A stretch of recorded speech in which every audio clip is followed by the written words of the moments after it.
Fala, povo de Deus, a paz do Senhor, aqui com você, Jader Bernardes, em mais um Centralcast. Fernanda Corsan, muito obrigado por vocês estarem aí mais uma vez, junto com a gente. Já pedindo para você dar aquele like maneiro, Isso. Compartilhar esses vídeos que a gente tem feito aqui do Centralcast e dar uma comentada maneira aí pra gente. Aí no próximo podcast a gente vai falar seu nome aqui, te agradecer pelas suas mensagens, né, Jade? Isso aí. E a gente está hoje, irmãos, com uma figura, né, aqui da Assembleia de Deus Central. Verdade. Very important. Mas ele tá hoje. Pastor José de Ribamar. Seja bem-vindo, pastor. Ok, muito obrigado aí pelo convite. E estamos aí para compartilhar com vocês as experiências de vida aos 64 anos de idade. Eita, maravilha, muita história, né? Pastor, antes de comer, eu queria... Meu Deus... Eu queria saber do senhor. A gente sempre pergunta assim a origem das pessoas. O senhor é nordestino? Sou nordestino do Maranhão, São Luís do Maranhão. Nascido lá, vim para o Rio de Janeiro aos 20 anos de idade. Muito tempo. Ainda tem um resquíciozinho do sotaque, na né? verdade, eu quis deixar isso. Eu não quis negar a origem nordestina. Alguns elogiam, né, o sotaque, outros nem tanto, mas fazer o quê? Nasci lá, gostei de lá. E por que o senhor veio parar aqui? Assim? Foi trabalho? Como é que Na foi? verdade, quando eu vim para o Rio de Janeiro, meus irmãos já estavam no Rio de Janeiro. Meus 3 irmãos. E eu vim a convite deles. Na época, minha mãe estava doente, com eles aqui, e ela foi para o Maranhão, e eu assisti a minha mãe lá, durante o período dela, dos 9 meses de vida que ela teve após ser desenganada pelos médicos. E isso foi um período muito bom na minha vida e marcante. Por quê? Muito bom porque eu pude cuidar da minha mãe. Meus irmãos todos estavam fora de lá. E foi um período em que eu não conhecia a Bíblia, não conhecia o Evangelho, mas eu era convidado a ler a Bíblia para ela. E isso me marcou muito. Porque ela era evangélica? Ela já era evangélica, no período que ela esteve no Rio de Janeiro, na Santa Casa, lá de Santa Luzia, que é no centro do Rio. E quando ela voltou para lá, voltou crente, e ela não podia ler, e eu lia a Bíblia para ela. Todos os dias. Lia 2, 3, 4, 5, 6 salmos, quantos ela quisesse. Eu não fazia, a hora que ela quisesse. De dia, de noite, de madrugada, a hora que ela pedisse, eu levantava e ia ler para ela. E isso me trouxe uma bagagem de conhecimento. Quando eu vim para o Rio de Janeiro, cheguei no Rio de Janeiro no domingo, e na segunda-feira aceitei Jesus. E estou na igreja até hoje, 45 anos depois. Jesus, a palavra viva, né? Viva. Não tem jeito, né? Foi lendo ali e o Espírito foi trabalhando, né? Foi trabalhando. E o interessante disso, Jade, é que a pessoa que me ganhou para Cristo, junto com meus irmãos, que já eram crentes também, ele disse para mim no dia, era uma segunda-feira à noite, 9h30 para 10 horas da noite na nossa casa, ele disse assim: olha, Deus manda te dizer que se você aceitá-lo agora, simultaneamente ele te batiza com o Espírito Santo. Eita! E eu levantei a mão, Fernanda, falando em língua já. Glória! Nossa! Fui batizado na hora que estou até hoje falando em línguas estranhas. Eita, nossa, que coisa boa. E a motivação do senhor vir para a região sudeste, foi questão de trabalho, oportunidade de trabalho? Juntou os meus irmãos já estarem aqui e o trabalho, porque naquela época o salário mínimo ele era diferenciado. Era menor no Nordeste e o maior salário mínimo era da região Sudeste e Sul. Entendi. Então você vinha atrás disso. Hoje é igual, depois foi igualado, mas no início não era assim. Então você veio naquela expectativa e, de fato, com o Evangelho entrando em nossa vida, a coisa tendeu a melhorar. Entendeu?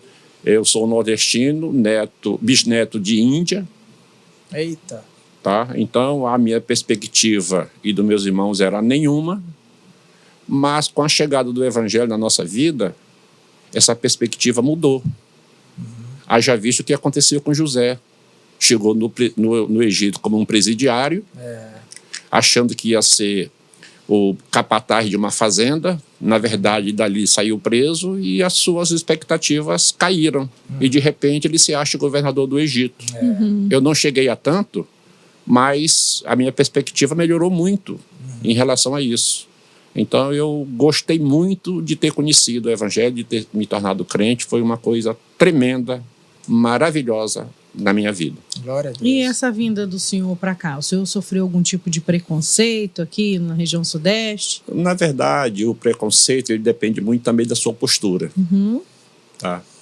Você sofre um preconceito, sim. Mas se você der voz a isso, isso te joga para o chão.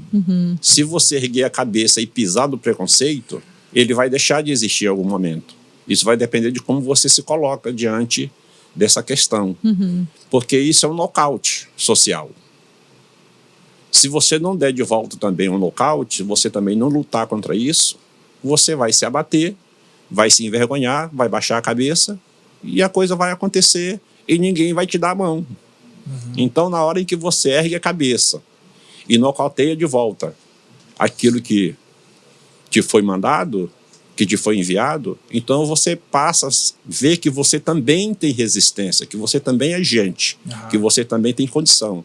Então, não precisa responder mal a ninguém, não precisa gritar com ninguém, não precisa matar, não precisa nada disso, mas você precisa reagir dentro das suas limitações, para não deixar isso te abater, porque a sua vida tem pessoas que dependem dela, então você precisa reagir em seu benefício e em benefício daqueles que esperam de você alguma coisa.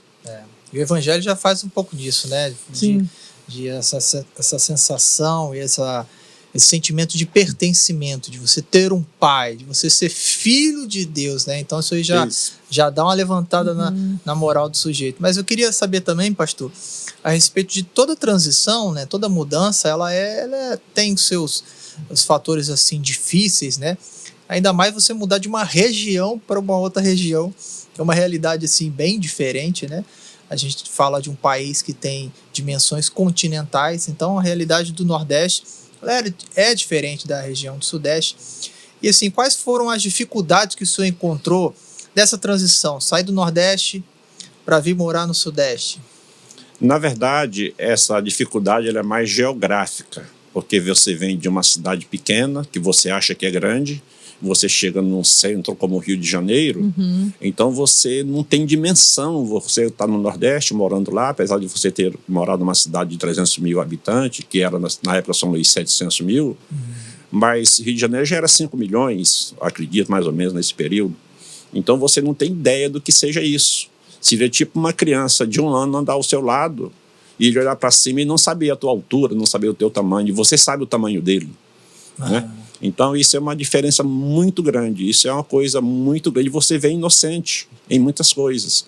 Então, se você não tiver um certo cuidado, não tiver uma certa, não digo malícia, mas uma certa sapiência, prudência, saber ouvir, saber falar, saber o que você quer, você termina se envolvendo com coisas que você depois não tem retorno, depois você não tem como sair dela. Então, o importante é você manter firme a sua perspectiva, não abrir mão dela para o que você veio e seguir firme, sem dar muito ouvido a determinadas coisas. Se você der ouvido, você sai do teu foco, perdeu o caminho.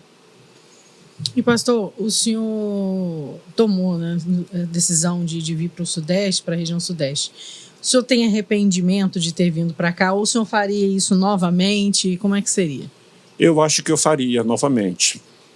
Como é que eu provo isso? Em 87, eu fui convidado pelo meu irmão mais velho, o Lima, para ir trabalhar com ele lá no Maranhão. Ele tinha 3 lojas, meu irmão foi juiz de futebol da Cobraf. Na época, ele do Campeonato Nacional, ele apitou Vasco Sobradinho no Maracanã. Veio do Maranhão apitar Vasco Sobradinho no Maracanã.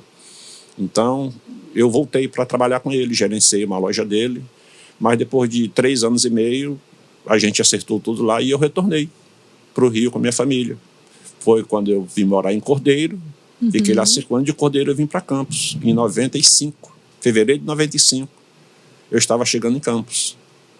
Fiquei aí 2 anos patinando, fazendo uma coisa ou outra, e em 97 eu fiz o concurso para a prefeitura. E então eu não me arrependo.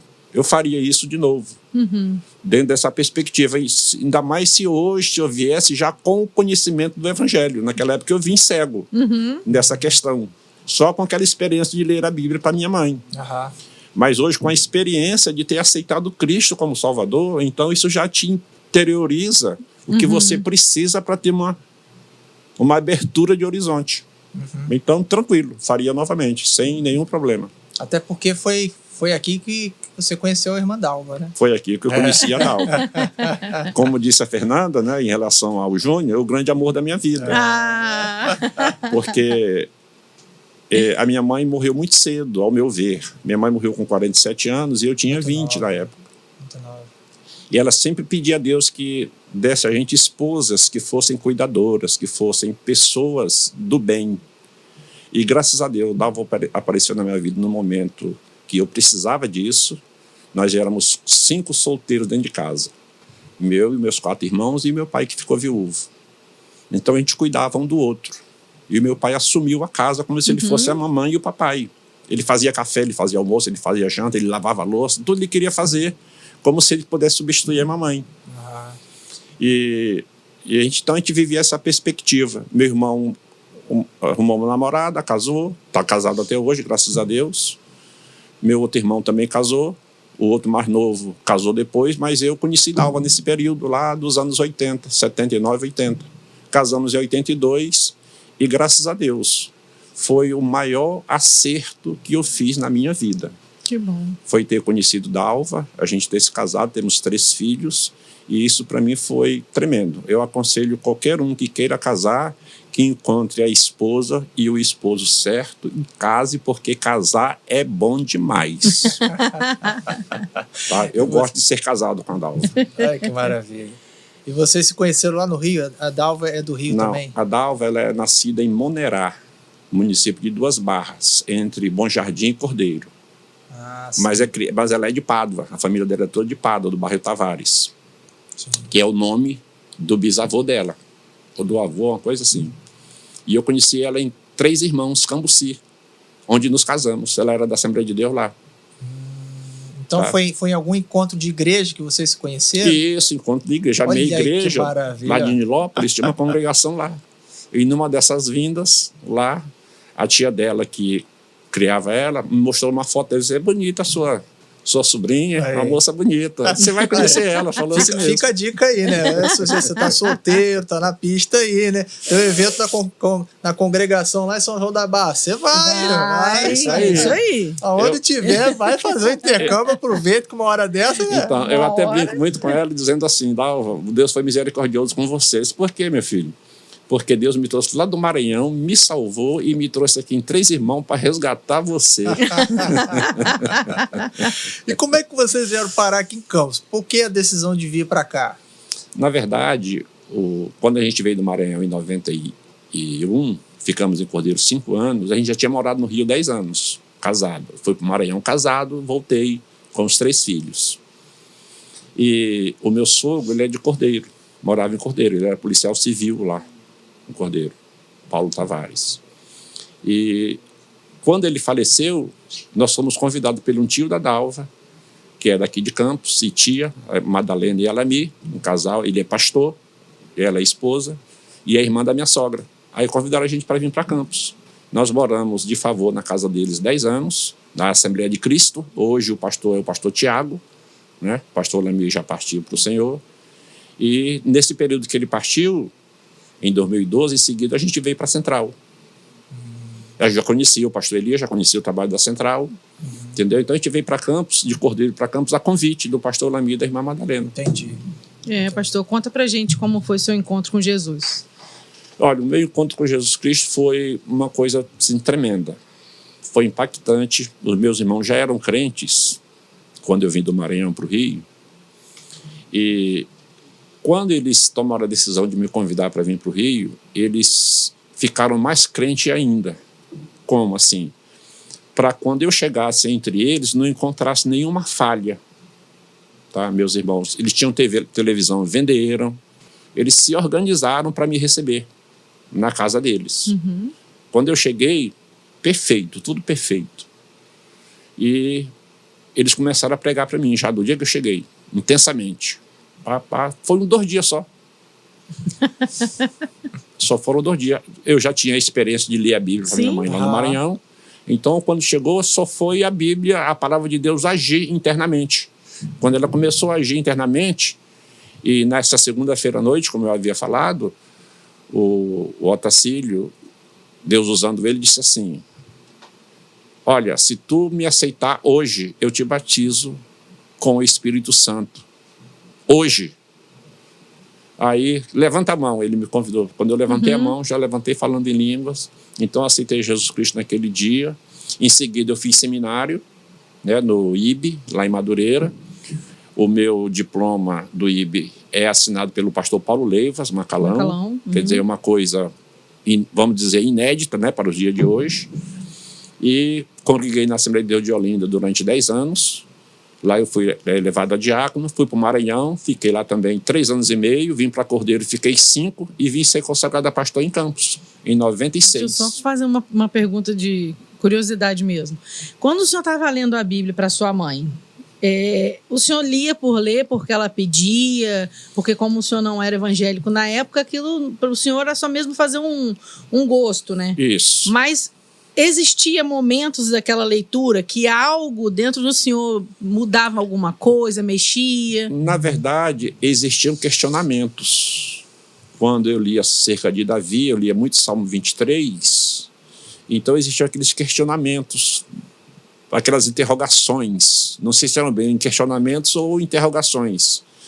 O Senhor é meu pastor, mas pastor como? Eu sou ovelha? Então você, quando terminava de ler, você ficava se questionando, perguntando, fazendo essas perguntas, essas coisas dentro de você. Como é que era essa relação Deus-homem, homem-Deus. E isso foi marcando, porque eu li o Salmo 23, eu li o 91, né, aquele que habita no esconderijo do Altíssimo, e eu ficava, quem é aquele que habita? Que esconderijo é esse?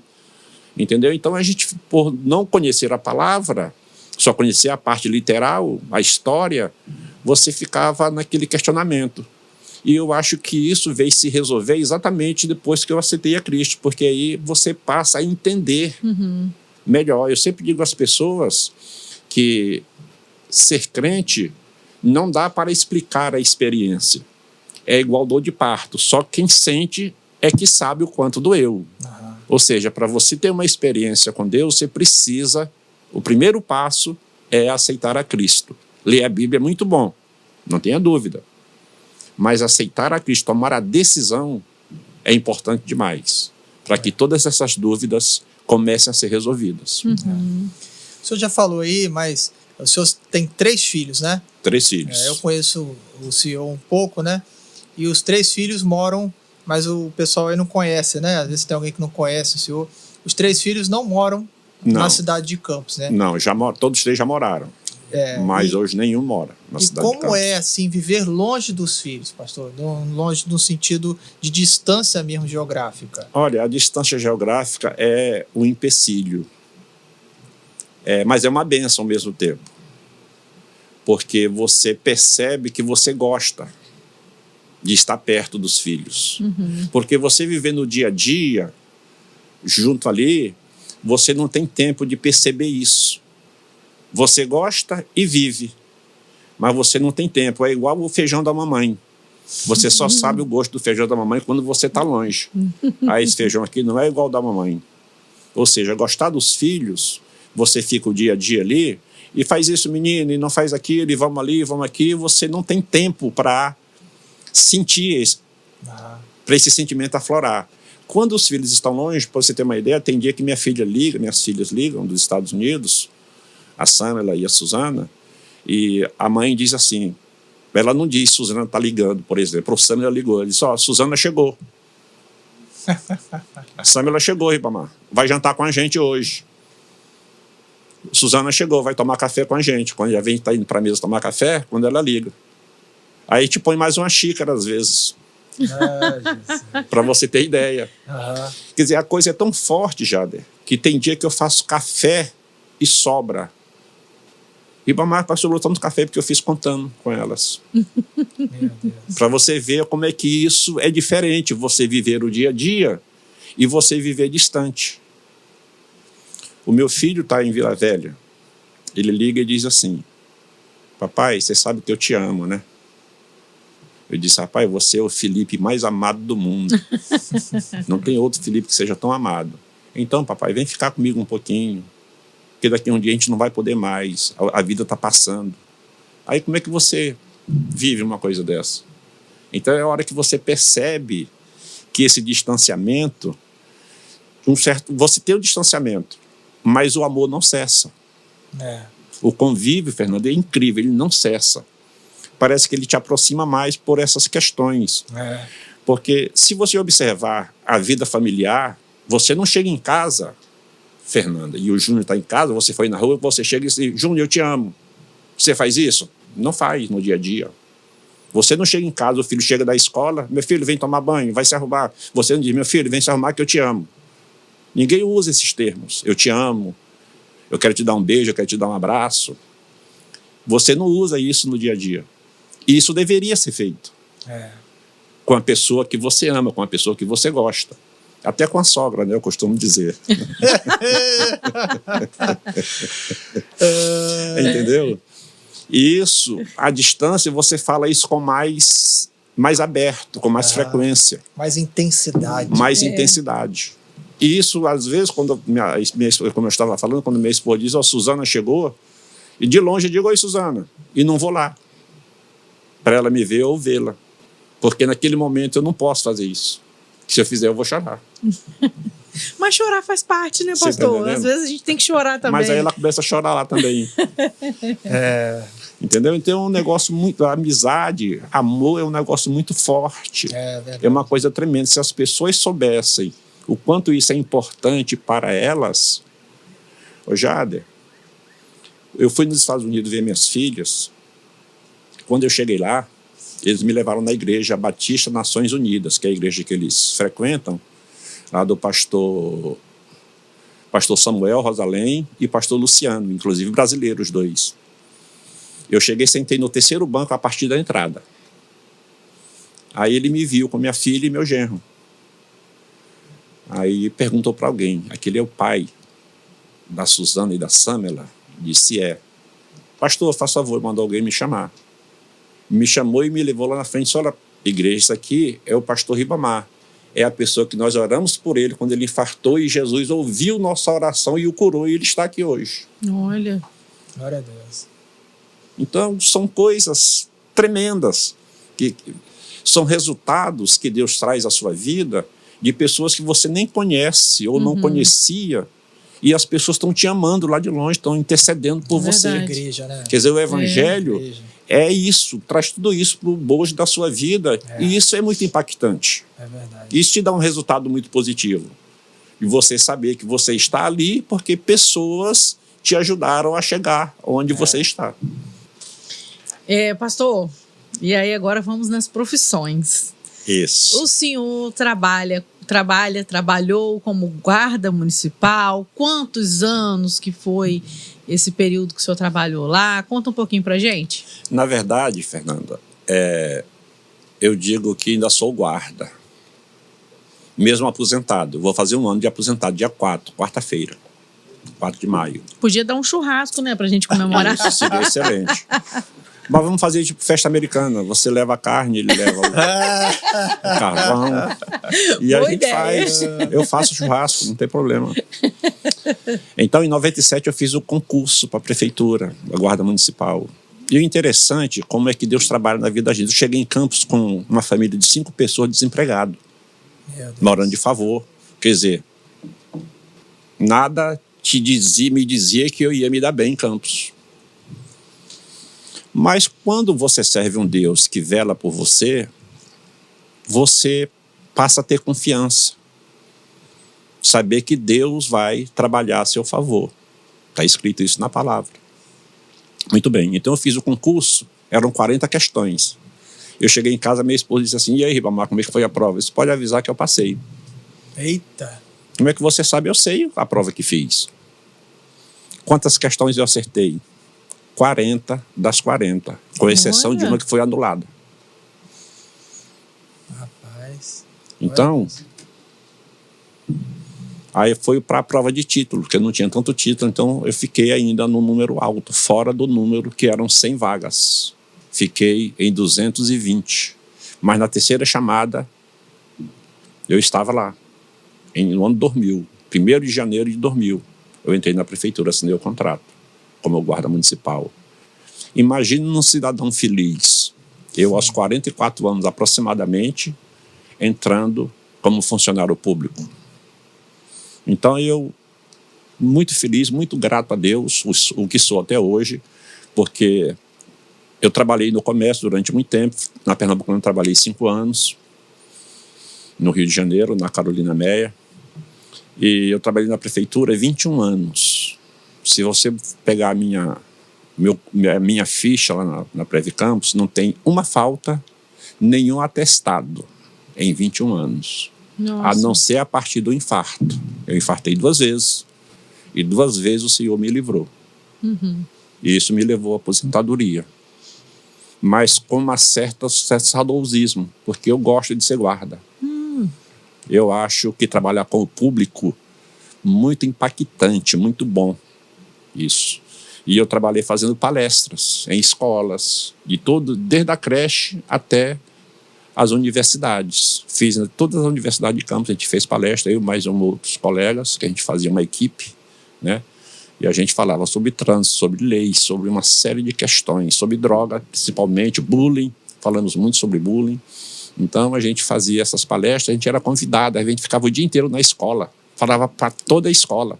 As turmas iam numa sala, a gente montava o equipamento e as turmas iam saindo e entrando, e a gente falando ali o dia inteiro, chegava cansado em casa, mas com satisfação. Aí, quando eu entrei na prefeitura, veio o quê? A oportunidade de fazer uma faculdade. Fiz vestibular para a faculdade de Direito e passei. Na época, o doutor Arnaldo era o prefeito, Garotinho tinha deixado o doutor Arnaldo e foi como governador do estado. Aí eu fui na casa dele e falei, doutor Arnaldo, eu fiz o vestibular para a FDC e passei, e agora? Estuda porque a prefeitura precisa de você. A prefeitura paga 100% de bolsa para você. Eita. E a prefeitura pagou. Por isso eu fazia as palestras sem cobrar. Tipo um retorno daquilo que a prefeitura me deu. Nunca cobrei uma palestra para a prefeitura. Teve um ano que a gente palestrou para mais de 15 mil alunos. Nossa. O colega fez as contas. E nós nunca cobramos um centavo. Gratidão pelo que a prefeitura fez. Então a gente trabalhou esses 21 anos com muita satisfação, muito prazer. Algumas turmas, eu fui o professor de trânsito dessas turmas que entraram. Eram cerca de 120 horas de aula de trânsito, do Código de Trânsito. E eu era o professor dessas turmas. Entendeu? A gente deu aula de trânsito para muita gente. Pudemos ajudar várias guardas aqui no entorno de Campos, como São João da Barra, Cambuci, Cardoso Moreira. A gente foi lá, deu aulas para eles, a gente fez lá o curso e tudo direitinho com eles. Curso ambiental para a guarda de Campos. Fomos nós um dos protagonistas nessa questão aí. Hoje nós temos uma guarda ambiental muito boa, em São João da Barra também. Tudo isso proporcionado através desse concurso de 97, o que foi um marco na minha vida. Pode ter certeza. Eu gostei muito de trabalhar no serviço público, gostei muito de poder ajudar, porque são muitas pessoas que precisam dessa ajuda. As pessoas, vamos dizer assim, ela vê outras coisas do dia a dia, mas ela não parte para a lei, que é a segurança dela, para ela ver o que ela precisa fazer num trânsito, vamos dizer assim, ou coisa parecida. E é muito comum você ser um piloto de moto, você ser um motociclista, e você mesmo querer ensinar o teu filho, em vez de mandar ele para uma autoescola, para ele não aprender as tuas manias. Então isso vai complicando o dia a dia. E a gente trabalhava, o guarda de trânsito, ele trabalha muito nessa perspectiva de poder ajudar. Nem sempre é entendido, mas ele trabalha muito nessa perspectiva de querer ajudar para que o trânsito flua. É mais negócio fluir do que parar. Mas nem sempre ele é compreendido. Então foi um período muito bom da minha vida, o tempo que eu trabalhei na prefeitura. Que bom, né? A gente ter satisfação, né, do que a gente faz é muito bom. Porque é ruim, né? Você trabalhar e não gostar daquilo que faz, né? Eu gostava muito, deve gosto. ser uma coisa ruim, deve ser uma coisa Tanto ruim. é que eu ainda vou na Guarda Municipal agora, por exemplo, segunda-feira, 8 horas, eu estarei lá. A gente faz lá um mini culto, Ah, que legal. entendeu? O comandante Levino, não, Ribamar, você não pode abandonar a gente vai lá na segunda-feira e trabalha lá com o pessoal lá, 10, 15 minutos, que não pode também muito tempo, 10, 15 minutos ali numa palavra. Fizemos muito culto na prefeitura na época do governo Rosinha e dos governos anteriores, entendeu? Toda data festiva, e tinha um culto na prefeitura, então sempre foi assim. E o que me deixa feliz também é que muitos dos meus colegas eles não me chamam Ribamar. Eles me chamam Pastor Ribamar. Isso demonstra um certo carinho e respeito por aquilo que a gente deixou de legado lá na Guarda Municipal. Legal. E o pastor Ribamar, né, acabou de falar, né, ele é pastor da nossa igreja. Eu queria que você compartilhasse com a gente aí um pouco, até a título de inspiração, né, para as pessoas, como se deu a sua trajetória ministerial, né, quando você se viu assim sendo consagrado, como se deu esse processo, até você chegar como pastor. E se você puder compartilhar também, pastor, porque eu sempre digo assim, eu tenho algumas coisas marcantes na minha vida ministerial, né, não como um troféu, mas como um monumento, sabe? Né, um monumento ali que falou, isso aqui foi uma coisa marcante na minha vida, né? Então, como deu a sua trajetória ministerial e um momento alegre, um momento extraordinário que o senhor viveu nessa trajetória? Olha, são muitos os momentos. Como eu já disse, a minha família é o maior troféu desse tempo de igreja, desse tempo de crente, nesses 45 anos. Eu casei com uma mulher muito sábia. A Bíblia diz que a sábia edifica a sua casa. E minha mulher é uma mulher sábia nessa perspectiva. É uma mulher durona, ela não abre mão de algumas coisas, mas é uma pessoa maleável ao mesmo tempo. É uma pessoa que você consegue conversar, consegue explicar, consegue entender. E isso é bom para mim e para os filhos. Por exemplo, nossas duas filhas, nós fizemos o casamento. Eu fui o pastor do casamento. O pastor Elias estava presente, o pastor Cipriano, mas eu fui o pastor ministrante do casamento das minhas filhas e do meu filho, aqui na central do meu filho. E eu tenho uma alegria muito grande nesse aspecto ministerial, porque os meus dois genros são pessoas bacanas, pessoas legais, pessoas que me respeitam o meu ministério, como meus filhos respeitam, eles também respeitam o meu ministério. E a minha nora, a Bárbara, é uma pessoa tremenda. Pensa numa filha, Fernanda, que eu ganhei. Que bom. Foi a Bárbara. Pra você ter uma ideia, ela fala assim, quando ela liga, benção meu sogro, eu te amo. Que na hora que diz isso pro sogro, meu Deus do céu. Só falta o genro dizerem isso, né? Aí Dalva vai falar com ela, ela diz, benção minha sogra, eu te amo. Aí pronto. Nora não diz isso pra sogra, né? Mas ela diz. Então é uma pessoa tremenda. Então ela começa aí essa trajetória. Eu fui consagrado a pastor em 96, né? Depois de um ano de prova, eu pedi esse ano de prova.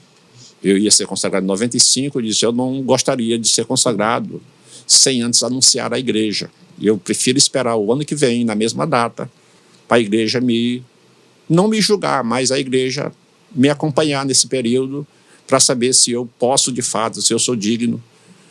Eu trabalhei 14 anos como diácono, né? E de diácono eu fui a pastor. Também quanto tempo? Tanto tempo, né? Já. Aí eu fui a pastor e estou desde 96. Esse período tem sido muito bom, porque você assume uma responsabilidade diante da sociedade. Quer dizer, um pastor, ele precisa ter uma perspectiva grande, porque as pessoas esperam dele. As pessoas buscam do pastor o refúgio. Não é que esse refúgio seja o pastor que vai dar, mas o que está nele. Ou seja, o Espírito Santo que flui do pastoreado, que flui desse sacerdócio, essa busca que as pessoas fazem, então elas buscam achando que está saindo dali, mas na verdade Deus dá ao pastor. E isso foi e tem sido para mim um marco. Eu poder ajudar alguém, orar por alguém, buscar a Deus com alguém em favor daquela pessoa, porque a pessoa procurou o pastor para fazer isso. E o que me marca também muito nisso, Jade, nessa trajetória, é que, como eu já disse, a minha família, os meus filhos me cobram isso. O meu filho me cobra isso. E ele diz lá de trás coisas que eu fazia em casa. Ele diz, eu sempre respeito o meu pai, porque meu pai sempre foi assim.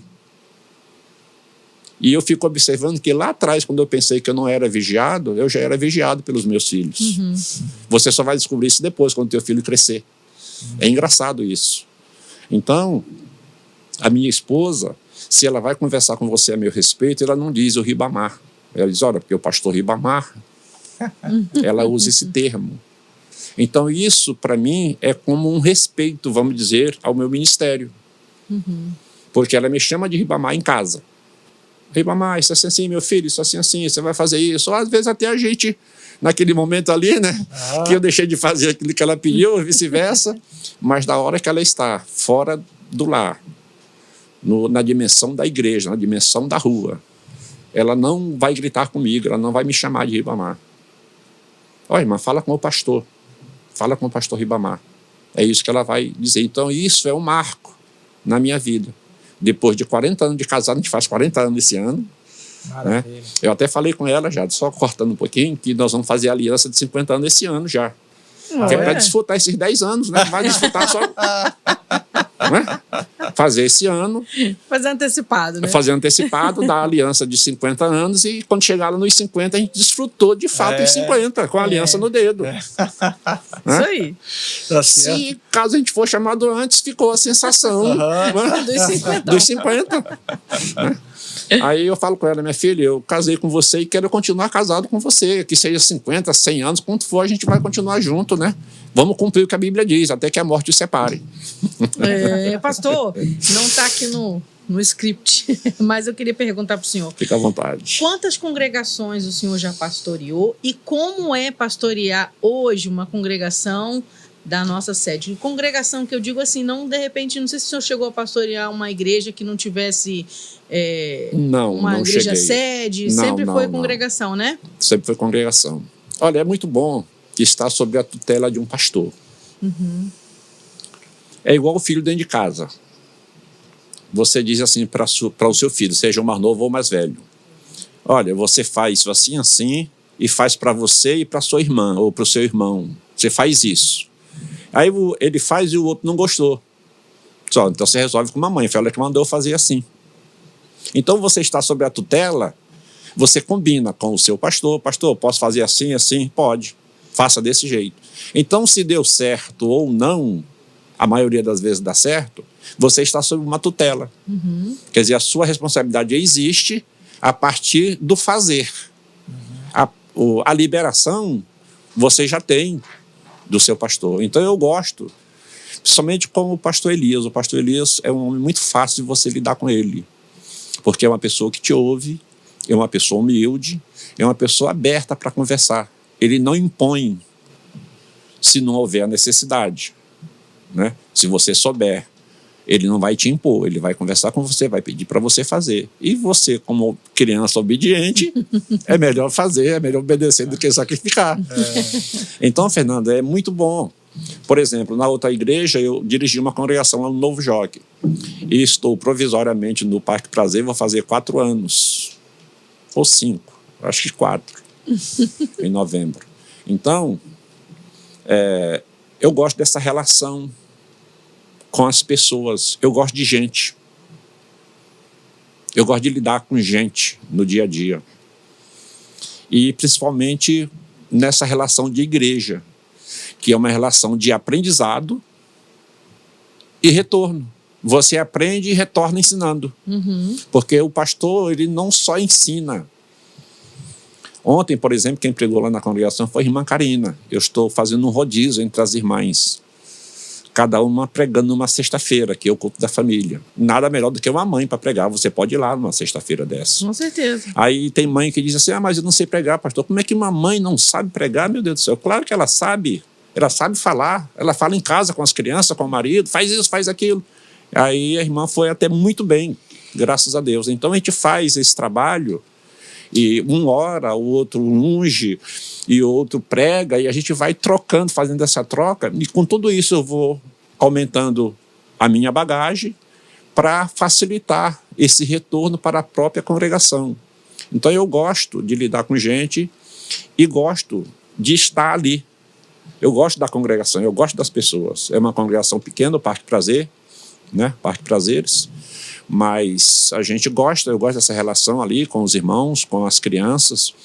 Tem até um caso, nós temos um menino lá de 5 ou 6 anos, o Mateus, e durante a pandemia, que estava aquela igreja fecha, a igreja abre, aí um dia ele fez um culto em casa, ele é a irmãzinha dele, de 7 anos, a Ana. Aí a mãe gravou e mandou para mim. Ele falando com a irmã, agora você vai cantar porque eu sou o pastor Ribamar. Então são coisas que marcam, isso é um retorno para a gente. Entendeu? Uma criança com essa idade, que nem sabe falar a palavra pastor, né? Dizer eu sou o pastor Ribamar, eu vou dirigir o culto agora. Então, você vê que de fato o que parece não ser tão visível, vamos dizer assim, porque passa desapercebido, você está ali todo dia pregando, dirigindo, e isso passa meio desapercebido na visão da gente, mas na verdade, na visão de outros, não é tão despercebido. Sim. Tem um retorno, isso é um retorno. Verdade. Dias atrás, estava ali ministrando na festividade de Poço Gordo, né? Aconteceu uns dias atrás, e o pastor convidado que estava ministrando, ele já tinha sido, já era conhecido do pastor Rosalvo, né? E aí no meio da pregação lá, quando ele começou a pregar, aí ele estava contando da chegada do pastor Rosalvo na comunidade e no convívio. E o pastor Rosalvo, ele começou a estimular eles a estudar. Ele falou, vocês fazem tudo certinho, vocês trabalham, vocês investem, pensam no futuro, quer construir, quer comprar um terreno, quer construir a casa, tudo direitinho, mas vocês não estão estudando. Vocês precisam estudar. E aí ele falou que essa fala do pastor Rosalvo, naquela época, mudou a mentalidade dele e eles começaram a estudar. Aí, quando no final do culto, o pastor Rosalvo pegou a palavra para dar as considerações finais do culto, ele falou, rapaz, eu tive que me segurar para não chorar, porque eu não tive a noção disso, do impacto da minha fala, porque eu só falei aquilo que eu vi que era necessário que fosse dito naquele momento, né? E eu não tinha noção, né? E é um pouco disso que o senhor está falando, né? Às vezes a gente está ali exercendo o ministério, trabalhando, dando o nosso melhor. Às vezes a gente não tem a noção do impacto do que o que a gente está fazendo, que é para o Senhor, causa na vida das pessoas, né? E isso às vezes vem à tona, né? Eu achei aquilo extraordinário, como o senhor está compartilhando aí, de momentos assim, que às vezes a gente está vivendo assim, fazendo as coisas simples, né? E até uma criança foi tocada. Foi tocada. Fascinante. Isso é tão importante, já. Os meus filhos, por exemplo, eles são dizimistas. Todos 3. Talvez você não seja da época de vocês, mas quando eu comecei a trabalhar lá nos anos 80, existia um salário chamado salário família, que era um valor. O último salário família que eu recebi era R$19,50. Eu já estava na prefeitura. Desse salário família, eu dava o dízimo no nome de cada uma das crianças. Eu não juntava com o meu para dar o dízimo. No caso, R$19,50, eu dava o dízimo do meu filho, R$1,95, o nome dele. Hoje eles são dizimistas em função disso. Porque só lá no começo, quando vocês não sabiam o que era dízimo, eu ensinei e paguei do de vocês. Hoje vocês têm o de vocês, então vocês sabem. Então façam isso, dê prosseguimento naquilo que vocês aprenderam. E isso é bom. Porque isso é a lei da semeadura. Verdade. Você semeia, você tem para recolher. Se você não recolher o que você semeou, o teu filho recolhe no teu lugar. Mas o benefício vem. Não tenha dúvida. Glória a Deus. Gente, o papo foi bom, foi muito bom, mas a gente está no final aí. Eu gostaria de agradecer muito o pastor Ribamar por ter liberado esse espaço na agenda, vindo aqui compartilhar conosco, e foi abençoador, né? Verdade. Eu quero agradecer mais uma vez a você que chegou até aqui ao final do vídeo, né? E muito obrigado mesmo. Compartilhe esse conteúdo, dê um like aí, né? Vai compartilhando com seus amigos, né? Que eu creio que vai ser algo de muito valor para as pessoas, para a vida das pessoas. Obrigado, Fernando. Obrigado, pastor. Eu posso só... Pode falar, pastor. Eu quero agradecer vocês, muito obrigado aí, a Centralcast, e deixar aqui um beijo para minha esposa, um abraço, dizer da alegria de poder falar dela aqui nessa entrevista, deixar um beijo para o meu filho Felipe, sua esposa Bárbara, minha filha Samela e o seu esposo Antônio, e a Suzana e o Betinho. Que Deus abençoe todos vocês e que nós continuemos sendo essa família de Jesus Cristo. Amém. Para Deus. Amém. Queria só lembrar vocês que, por um acaso, você tem alguma empresa e que você queira que seja divulgada aqui no nosso Centralcast, procura lá nosso Instagram, Centralcast, o pessoal do marketing aí vai estar pronto para te atender, conversar com você e assim vamos fazer essa parceria juntinhos aí. Muito obrigada. Fala aí, Jader. Deus abençoe. Muito obrigado. Amém. Muito bom.